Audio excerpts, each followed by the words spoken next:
We had our second event. It was the More Than Basketball Invitational. And we could have some ejections here. We had amazing buzzer beaters, comeback victories. Turnover. Justin Abbott, 3 seconds on the shot clock, pulls up for 3. Whoa. 9 seconds left. Let's see what Raheem Ali's gonna do here. 6, 5, 4, 3, 2. No foul. They're just gonna trap. Oh, he stepped out. On the line. He stepped out. Raheem Ali hit a big three-pointer to send it to overtime. Let's see what happens here. 2, 1. Azzi Fudd stole the show. Azzi Fudd. Azzi Fudd. And her name is Azzi Fudd. She's no contest. I mean, it's just like, it's not fair. She's must-see TV. Gino was there, so if Gino's in the building, you must be really good, right? And she's well ahead of her time. She's very good. Like, she played poised, she controlled the game. There is no pressure. No pressure. I personally had heard about her because I knew some of her family background from my time at Hoop Magic in the Virginia area, but I didn't really know how good she actually was. I'm from Northern Virginia area. Her mother played at James Madison High School. When I was in high school, her mother's games used to be packed. Everybody used to watch her. She did everything, and her daughter's doing exactly the same thing. You watch her form and the way she moves, the way she thinks. I always knew about women's sports, was always knowledgeable, and I was a big fan of like the 3 Meeks, from Tennessee, and like Sue Bird and all that era at Connecticut, and Diana Taurasi. They're like older than me, but kind of grew up watching them too. So I always been a fan of women's basketball, and I always had women games in our events. Most people think girl games can be like boring and stuff. Like they don't know how to dribble and stuff like that. St. John's going the other way. Spud. Oh, that's so smooth. And so it's kind of hard to, I would be scared to see her on the boys' side, because some of the boys aren't locked in as much as she's locked into the game. She play like a boy. She's almost kind of mastered the game. Azzi Fudd is cut from a different cloth, man. Like she got it. She's actually scored her 1,000th point December 15th of her sophomore year, and it was able to, happen at my event. Azzi Fudd, number 35, just scored her 1,000th point As a sophomore. Which is actually something I'm very proud of too. I got a photo with her. She obviously won MVP, scoring like 38 points in the game, and they won, and I'm definitely gonna frame that.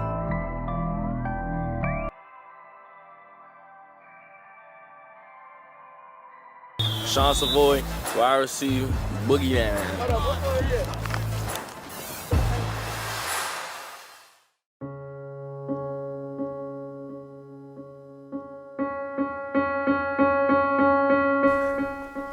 Sean Savoy, I talked to him a lot.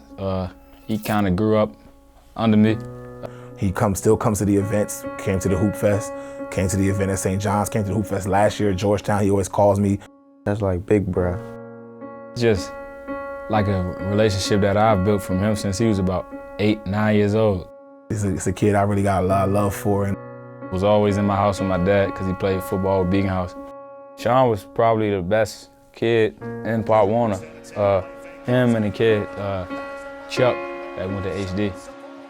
They were probably the 2 best Pop Warner kids back about that 9, 10, 11 age. Good afternoon, everybody. Welcome to News 4. Leon has the afternoon all. First and 4, a violent weekend in the district ends with 2 young lives cut short. He has been going through a lot over the past year, losing his brother and his mom. When the situation happened with his brother, it just goes hand in hand with everything we talk about, that makes DC different. I actually reached out to him when we was out Hagerstown, playing a tournament out there. I texted him out of the game when I got back to the hotel to check on him, because I know what it feels like. I'm an only child, so I don't know like what it feel like to lose a brother. I don't know what it feel like to lose a sibling or anything like that. So I didn't know like the right words to say. I'm in communication with him constantly to make sure he's doing well. You know, while this is the DMV and stuff like that, it just makes DC a little bit different because of the type of circumstances these kids have to go through to, you know, be at the height of, you know, his college collegiate career, scoring touchdowns and everything, then to lose his brother to gun violence.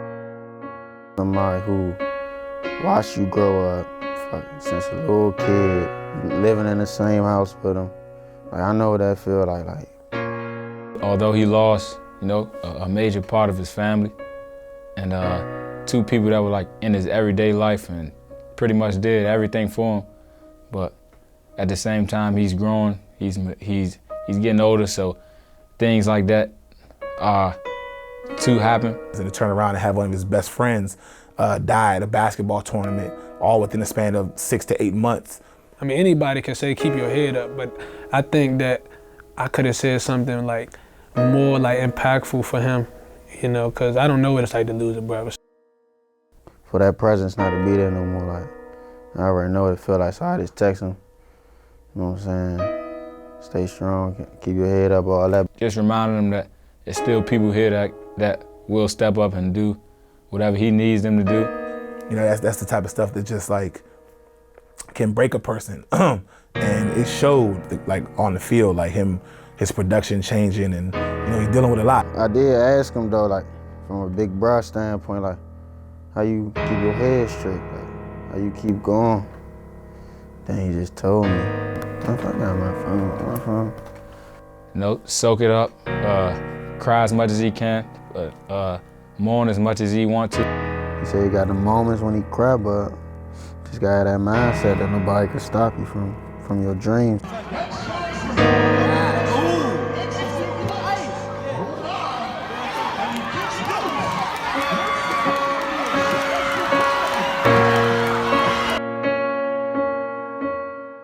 In an era where we're dealing with like mental health and, you know, things like that, you know, he's somebody that I want to always reach out to. At the end of the day, he got to find a way to get stronger and become better and use that as fuel to be able to succeed. It's unfortunate that, you know, you see these things, but, you know, I just try to be there for him and, you know, hope that, you know, my words of encouragement can help. So he's gonna keep chasing his dream no matter all the difficulties that come with life. He's still gonna keep pushing. You know, had the same mentality that he had when he first left here, and that's get to the next level, and then once you get to the next level, get to the next level, which is the NFL. Then he said people not gonna be here forever, but while they is here, you gotta cherish every moment that you do have with him. But again, he's another guy who I know where he comes from, and you know, it's unfortunate, but luckily he's luckier than most because his talents have afforded him a free education. So, you know, I hope he just makes the best of it. Throughout all of it, you still gotta be a leader. Like, life still go on, so can't shut down. I mean, it's Sean, man. I love the guy, man. I wish nothing but the best for him.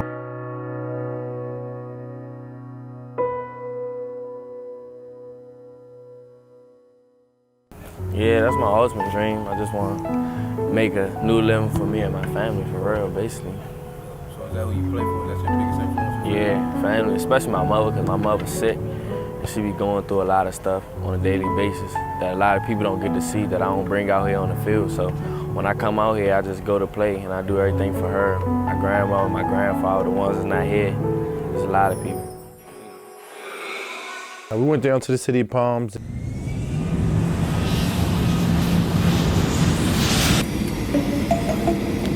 It was everything I expected, as far as competition level, as far as how they treated us. My name's Joe Catalano, owner of Apothecare 360 Pharmacy. The cold is going to reduce his surface temperature, not his core temperature, but his surface temperature by as much as 25 degrees Fahrenheit. So I'm like, I ain't really trying to do that. I ain't really want to get into that first. Being in something like that, you see top pro athletes do stuff like that. So first it was cold at first, you thought you could handle it. But when it got to that little third knot, I couldn't feel my toes. I use medical grade liquid nitrogen. But I got in there, when I got out, I felt good, you know, I felt loose. I ain't the biggest person, so I didn't know that was going to affect my body or anything like that. So, but I mean, it was a good experience. I'm gonna do it again. Right, 5 of the top 10 high school basketball teams in the country and 6 of the top 25 ranked players in the country. That's exactly what you can expect from this, the 46th annual City of Palms Classic. The first game, you know, it was like a smack in the face. It was pretty much a wake-up game. Let us know it's not sweet down there. Kid Trendon Watford from Mountain Brook went off for 31.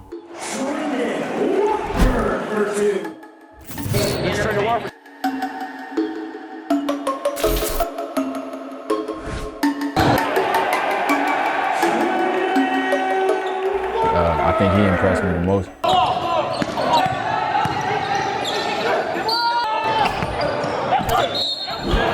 He was just, I don't know, it was undescribable. Like every time I thought he was gonna do a move, he countered it with another move and got anything he wanted, whether it was shooting, mid-range, going to the basket, anything. We was used to playing against like inner city, like blowing people out, but we went out there and they basically whooped us. It was a different situation for them. It was shaky for us at some points. Their press was just working. It was high risk, high reward. We had opportunities and we didn't take advantage of it. They were sending 4 people at us at a time. We lost by like 30. Yeah, you know, they didn't play too great today, but the lineage they have there and the success rate they've had there in recent years, having 4 Division I prospects on the team that are high-level, high-major guys, both Mitchell brothers, Jay Heath, Dominguez Stevens. They play hard, they're gritty, they're tough, but they're also well-coached. The second game,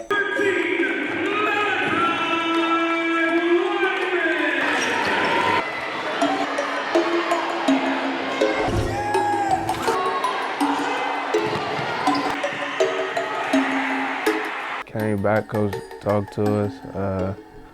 We played better, not as good as we wanted, but we played better. We got the W.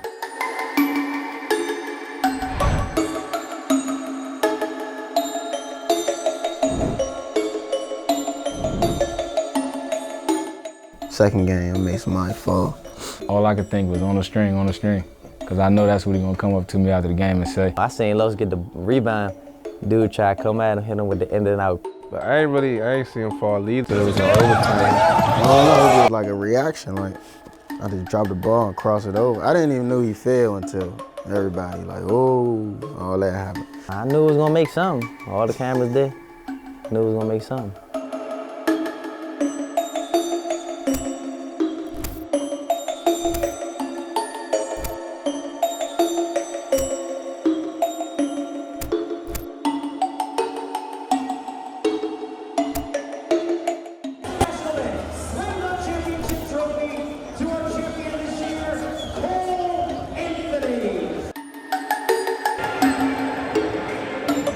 I did it shit, yeah, I know.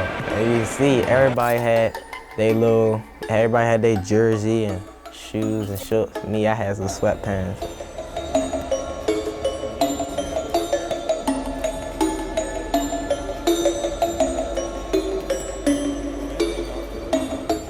Almost my sweatsuit, but I was at a concession and I got a call from Marty and he was like, come down, you need to shoot, because I think Ming was supposed to shoot. So I came down and shot. I did bad, but I mean, I shot. I made like 3. Off the court team bonding is, it's very important. Build, chemistry and stuff like that. Off the court chemistry, which lead to on the court. We played dodgeball. Coaches versus the players, we won.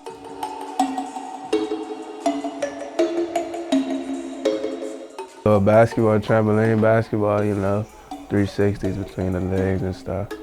Just living my dream. One day I'm gonna do that on a real court. In the last game.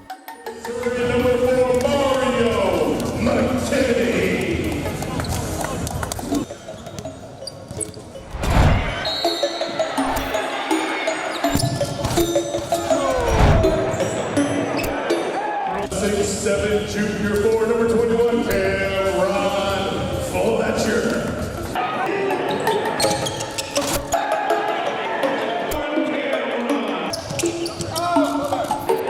made mental mistakes at the end.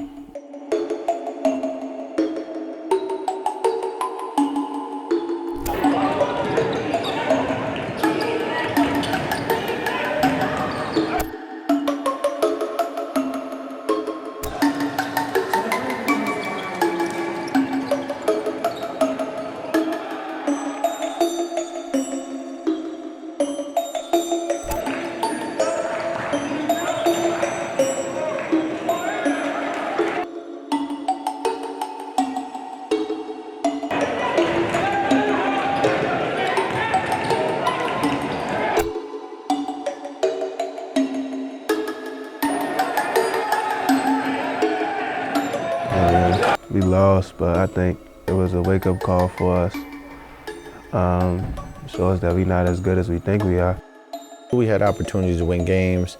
I think we definitely could have won at least one of those games that we lost. But it was definitely good basketball. We got to play good basketball, we got to see good basketball.